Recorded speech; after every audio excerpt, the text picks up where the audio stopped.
Enzo. Oh, this is probably too long for a voice note. Hey Claire, I know. Save it for the podcast. Your space for an unfiltered and candid conversation. Skip the small talk and dive in deep. Hi, she's Claire. And he's Enzo. And this is too long for a voice note. Hello. What I did this, who Welcome knows? back. Welcome back. Hello. Sorry Here for the we listeners, I are. was doing weird hand gestures for no reasons. But yeah, I'm so excited to be here For another fresh episode. Another episode. It's warm, isn't it? It's thanks God. It's currently July when we're filming. And, yeah. whew, Thanks God it's getting warmer in London City. London City. How are you, Claire? I'm good. We're back. We actually haven't filled you in on because episode 1 we were doing more kind of podcast admin. Yes. But we actually, on the break, we both went on trips. Exciting big, trips. long trips. You went to like a really cool place. Like, tell us more. We went to Japan, nice. which was honestly incredible. Like, it was always a dream of mine to go to Japan. Of course. You have to go, honestly. You will, genuinely, you Wish will list, love it. Like, mine. But yeah, we went to Tokyo, Hakone, Kyoto, and Osaka. Which one's your favorite from all of those? Tokyo. Amazing. Yeah. Oh my God, it looks so good. I loved it. Yeah. It's very vibey. I really, really like it. And it's a very unique country because I feel like, the culture was kind of like, they were quite closed. So they've got quite a lot of their traditions, like, intact, preserved right? and everything. Do you feel they really defend I think so. what they are, it's, who they yeah, are, and the traditions? I think it's quite a closed kind of society. I'm not sure how easy it might be if you live there and you're from like a different culture, for example. Right. And I went to Korea as well, which I adore. Amazing. I could easly live in Seoul. I Really? love it. I love it. Oh my God, love it. It's I got was a very like, cool vibe. don't you dare to go so fucking far. No, I wouldn't. Like really? No, I wouldn't. Like, my mum would literally murder me. Can you imagine if my mother was like, Mum, I'm moving to Seoul? She'd Seoul, be like, you're disowned. But no, I love Seoul. Like, I think you would love it. It's very good shopping, very trendy, good coffee shops. It seems to be also the fashion, right? It's like next level. Super cool. It's your week It's this my week. So this is my week. So ready for? Okay, what's your topic? I've got literally no idea.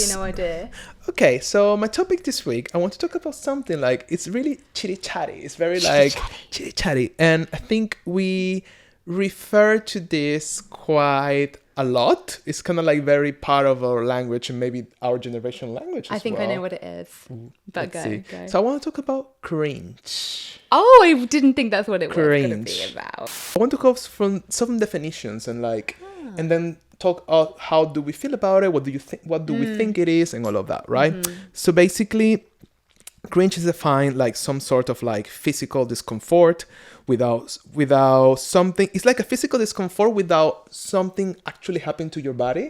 So it's a discomfort, but nothing actually really is creating it, like an external factor, like a, it's not like someone is pushing you feel discomfort, so it's something like internal in a way. Basically. Yeah. So basically it's caused by regularly for a second-hand embarrassment, and basically it's like when someone acts or says or does something else that you fundamentally disagree with.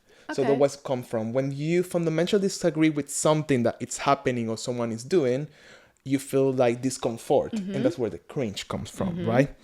So there's like a lot of like obviously interpretation of it. For some people, cringe are something, it's cringy, or it makes you cringe when it's unfunny, for example, like makes you feel uncomfortable about it. So you have an uncomfortable reaction, which also I didn't know. I was looking also like, I wanted to know like the definition, like real definition of cringe. And for American English, like is to draw back, bench and crouch, and feeling afraid and acting timid as well. So cringe means that. I didn't know that. I was like, all right. For you, what do you feel is cringe? How can you something like almost like a body reaction? How you define it? Like how that's for you? How it is your experience with cringing? Interesting. It's good to actually think about it because it's something that's so common, like you say. It's like so part of our language. Yeah. I think it's probably embarrassment. I would say like that's something that I think of when I think of cringe.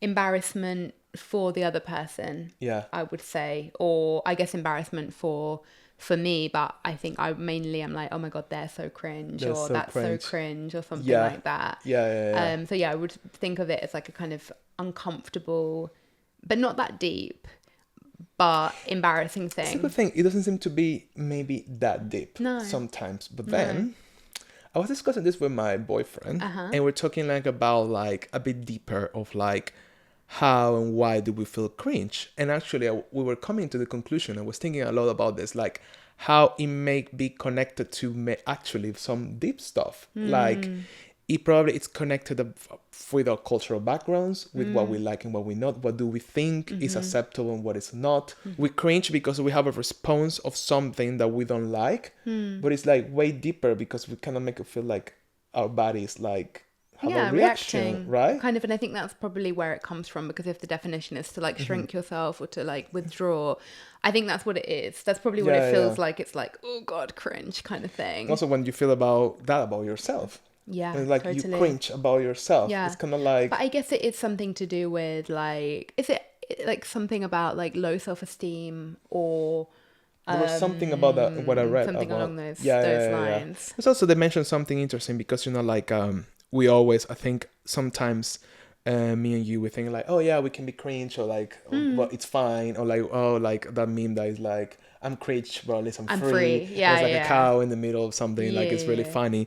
But then this person, actually like a psychologist, she was quoting like, for example, like Taylor Swift, actually her brand, it's very around the idea of own your cringiness. And that's why I say she's been so successful with her career. That's so interesting. Because it appeals to many people that maybe they're... You know, sometimes people are afraid to be just silly or to just be like corny, whatever that means. But her biggest appeal is that. I think we have spoken about this before, not in front of the podcast, but like in our lives. Not in front of the camera. So yeah, what's your relationship with it and how you maybe overcome it, or you made it part of who you are and to all of that?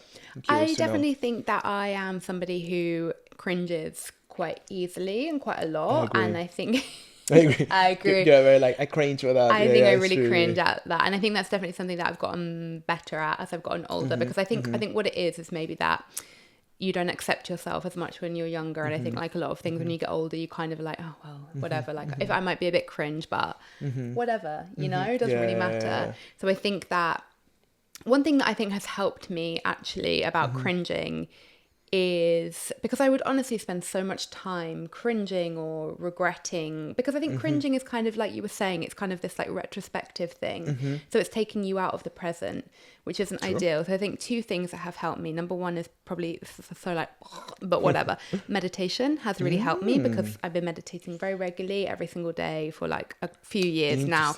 And I'm not the most like amazing at being in the present at all, but that's something I really try to develop. And I think when you're cringing, you're thinking about the past in a way, that's a because really you're replaying scenarios from the past, a scenario, and you don't want to be living in the past necessarily. And then the other thing is that I think we always think that people are thinking about us a lot more than they are. They really are 100%. not. So there's like a million things that I can think of now that I'd be like, oh my God, that's so cringe. I think if I said that to you, you'd be like, wait, when did you say that? Yeah. And it's the same, probably. And that's just the truth. Like, people don't think about us nearly as much as we think they do. Yeah. Unless it's like, well, that's fucking cringe. Like, and it might be horrible in the moment, maybe. But I just don't think people spend that much time. So I think it's kind of like a waste of energy. Yeah, definitely. Not to be whatever. I mean, I am an embarrassing person. I think I can be really, really cringe. But I don't know. It's just kind of that thing of, letting it go. And I just find, it's a kind of like... it's a limiting feeling, I feel like it limits you a lot, like when you have to think about, oh, I'm not gonna do this or say this because it's cringe, or I'm not gonna like do the TikTok dance because I felt, it's gonna be cringe for myself, but why you don't do the TikTok? But exactly, my point is about this, like where this actually comes from, right? Like why do we have this feeling of like going in and feeling like I want to die now because it's so horrible? And that made me think like, obviously what you were saying, but also like when it goes to when we see things, for example, like, which I guess it's related to taste, right? Like if we see someone doing something tacky, we can be like, oh, that's so cringy, right? That makes me cringe. But then that makes you cringe because it's not aligned with your values. What makes you cringe first? I have a list of questions to ask you about, like, about like different scenarios that makes you cringe. But like we can talk about that, like. things that makes me cringe is like, for example, when people are like overly cheesy, that makes me cringe. I feel like that's like so like, or I don't know, like if you take a photo with Jorge and it's gonna be like a rose heart behind you, you're gonna be like, oh, that's so cringy. But again, why is it cringy if they're enjoying their moment, Exactly. living their love with a heart behind them? You Do know, you think is it it's- bad? Do you What think is it it's bad? because of like we secretly want the things that we cringe at? That's a good question. Do you think that that might be something? Do you think it's like a jealousy element? That's an interesting point. I don't know if. I personally don't feel that that's a case for me, but I'm just asking. Like, I'm It's wondering. interesting. I think no, I don't really think in my case even either like it's from jealousy or like do I want that or something. Yeah. I think it's more because I don't know, maybe it's linked of like when something it's so like cliches, for example, they can feel cringy, but Yeah. it's that feeling of like why we are so judgmental of things like maybe others liked, for example. I don't know. It's such an interesting emotion in a It's way. kind of like cringing. an emotion. Yeah. Because, yeah, what is it? Have you felt like limited in your decisions of daily life just because you think about the cringe you will have in the future? Totally. Yeah, totally. I think that I have definitely been very, like, for example, I think that, and I still think I can have that as well. And I think that probably, I think what it maybe is kind of like a low self-esteem thing when it's, when it's cringing about yourself.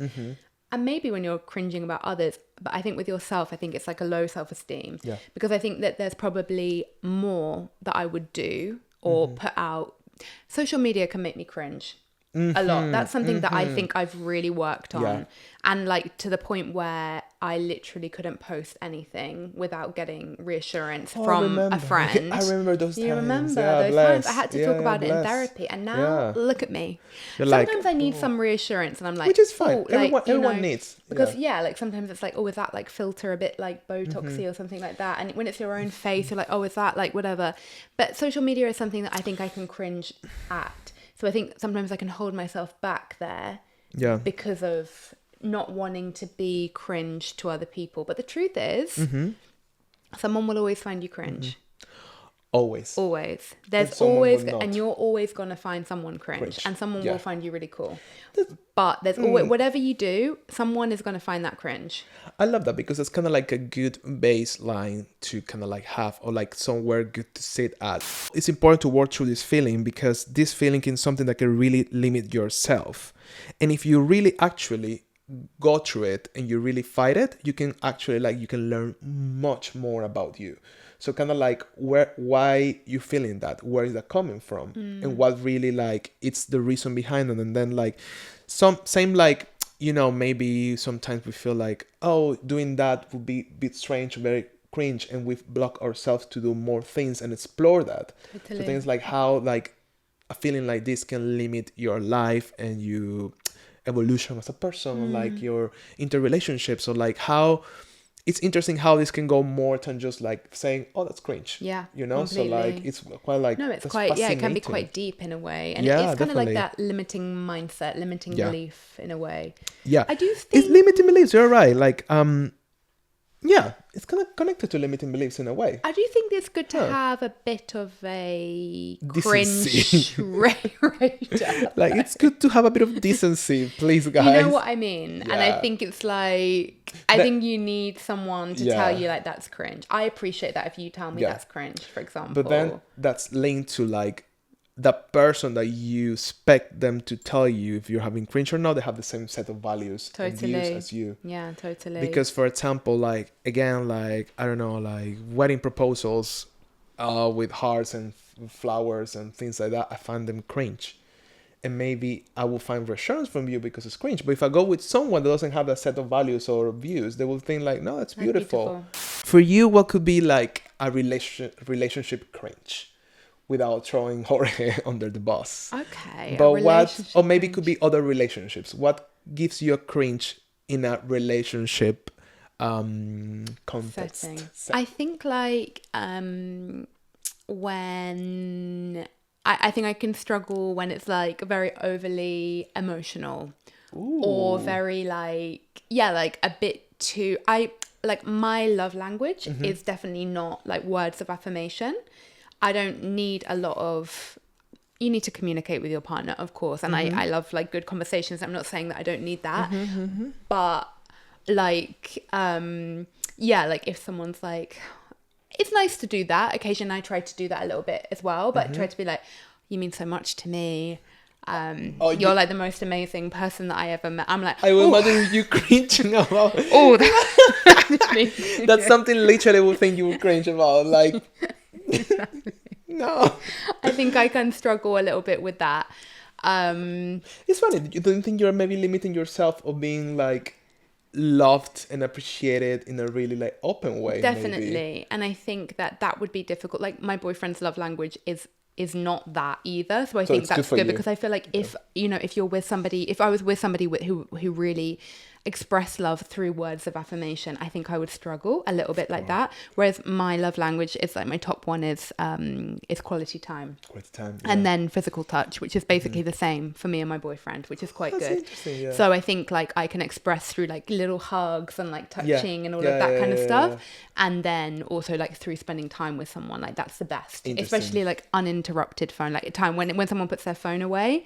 If they're with me, I love that, you know, like I really, I think that's like so good, but I can really like, I should really struggle with words. Interesting. But I think I love that yeah, like that's something I've tried to get better with as I've gotten older, and I try to tell people in my life, like, like even I told you the other day, and I was like, it's true. And I was like, I just want to say, I really appreciate you as a friend over WhatsApp. Literally about nothing. Literally weren't even talking about anything. I was just like, I really love him. And I was like, let me tell him that. And then I was like, cringe. I think I followed it by cringe, didn't I? You put the cringe? I think I did. Yeah, you put cringe. So. I need to work on this in therapy. What about you? Like, what would you find cringe in a relationship? I think like people when they are too corny, that bothers me. What's corny cringe. to you? Corny like all the time, like, oh my god, yes, yeah, I think oh no, babe, oh no, yeah, you're feeling okay. Oh my, it's like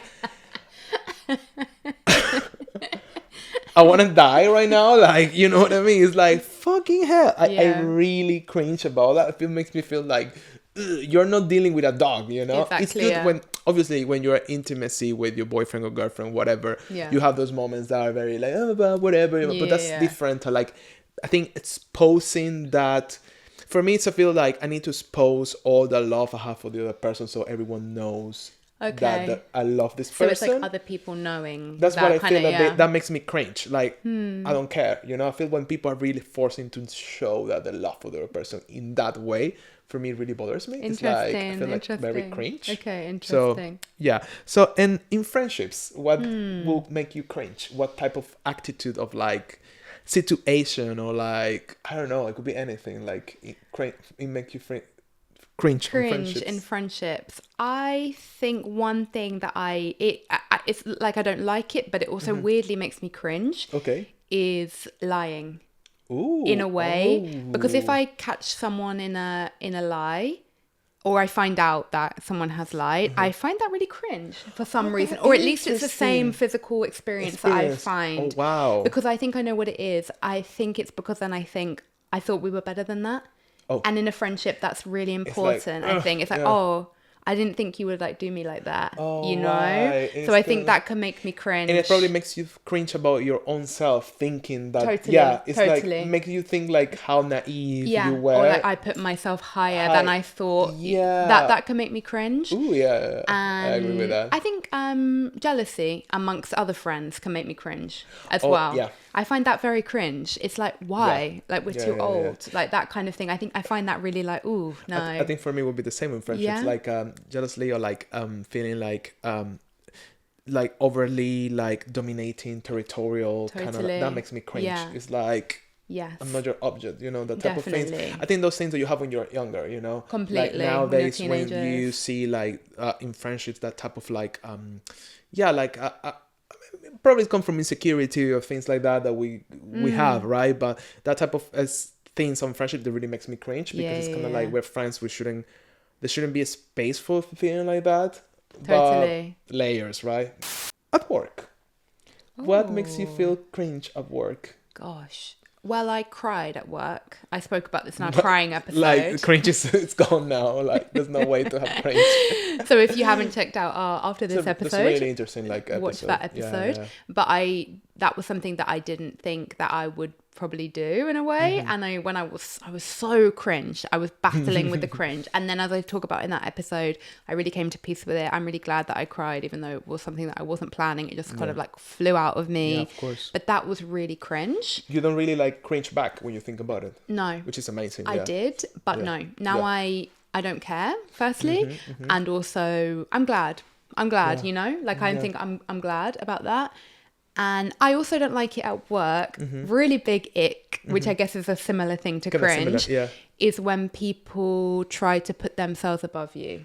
Oh, God. Or like, I'm this and you're this. Yeah. No, that's something that if I ever do that, I will be mortified. Because that's obviously, of course, like when you're in like a bit of a higher position, you need to like delegate work and all of that. But there's a way that you can do that without feeling like without making yourself higher. That when people try to make themselves higher, I think like, who do you think you are? Exactly, you know, that's really cringe. Literally. So those would probably be. But I also don't think crying at work is cringe at all. Just to say, but that was a very cringe moment for me. You, How about you? I think at work, like I think for me overall, like really like office corporate spaces, they make me cringe overall. I think the dynamics of it, of like going to this place and someone is like, and the language you need to, sometimes, you know, I cringe at work, which is very random. Sometimes I think why I cringe at that, but really cringe with like really like overly like professional language that means anything.